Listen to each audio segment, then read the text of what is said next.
Welcome to the business studies class. आज की video में हम डिस्कस करेंगे disadvantages of mail order business.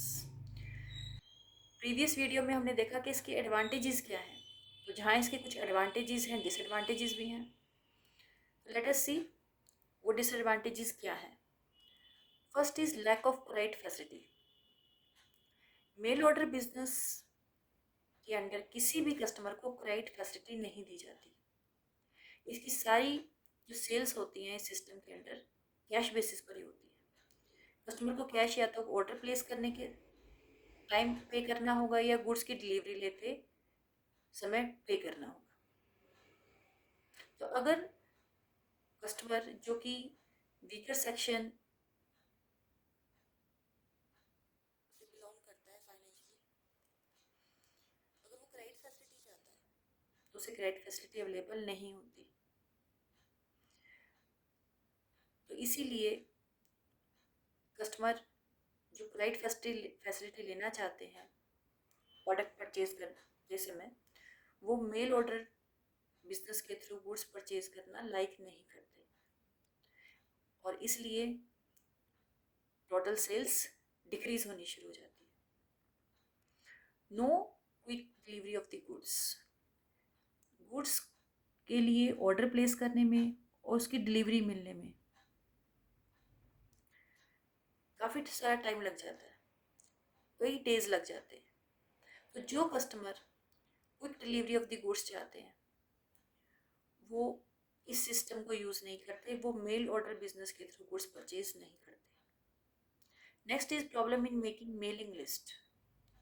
अब इस सिस्टम की सबसे बड़ी प्रॉब्लम है मेलिंग लिस्ट बनाना, कि किन कस्टमर्स को प्राइस लिस्ट भेजी जाए, प्रिंटेड मटेरियल भेजा जाए ताकि एडवर्टीजमेंट हो सके।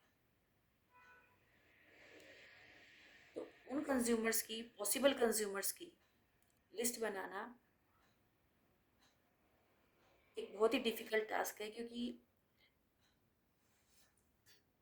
ये पता लगाना बड़ा ही मुश्किल है कि कौन से ऐसे कस्टमर होंगे जो हमारे जो ट्रेडर के बिजनेस से प्रोडक्ट खरीदना लाइक करेंगे और किन्हें प्रिंटेड मटेरियल भेजा जाए, किन्हें प्राइस लिस्ट भेजी जाए। Next is more advertisement expenses.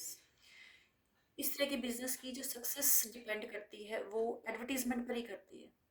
तो इसलिए modern method of advertisement use करने पड़ते हैं। और अगर फॉरेन कंट्रीज़ में भी गुड्स ट्रेडर सेल करना चाहता है तो उसे और भी ज़्यादा एक्सपेंसेस करने पड़ते हैं एडवर्टीजमेंट पर, क्योंकि एडवर्टीजमेंट के थ्रू ही कस्टमर को प्रोडक्ट के बारे में, उसकी क्वालिटी के बारे में पता चलता है। तो इसलिए इस तरह के बिजनेस में एडवर्टीजमेंट एक्सपेंसेस बहुत ज़्यादा होते हैं। Next is increase in price. जो प्राइस प्रोडक्ट के लिए कस्टमर को पे करना पड़ता है वो इंक्रीज हो जाता है। क्यों इंक्रीज हो जाता है? क्योंकि उसमें प्राइस के, प्रोडक्ट के प्राइस के साथ साथ मेल के एक्सपेंसेस भी इंक्लूड होते हैं जो कि कस्टमर को ही पे करने पड़ते हैं। This is also the another disadvantage of this system. Next is possibility of fraud.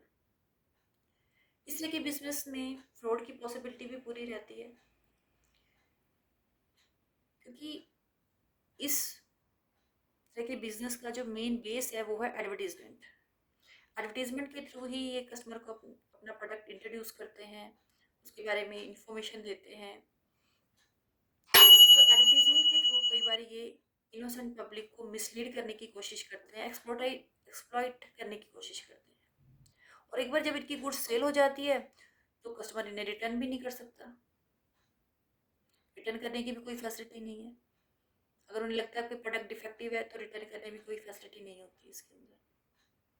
तो इस तरह से कस्टमर के साथ फ्रॉड होने के पूरे चांसेस होते हैं। Next disadvantage is no selection facility.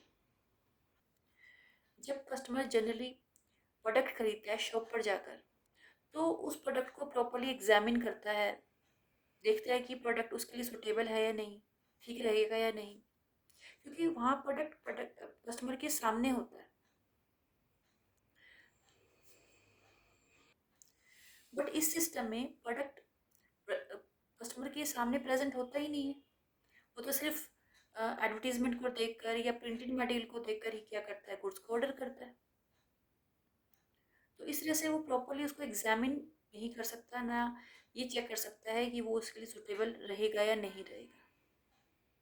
तो इसलिए सिलेक्शन की फैसिलिटी इस तरह के बिजनेस में कस्टमर के लिए अवेलेबल नहीं है। Last disadvantage is no facility of returning goods. अगर कस्टमर को प्रोडक्ट पसंद नहीं आता तो उसमें प्रोडक्ट रिटर्न करने की कोई फैसिलिटी नहीं होती।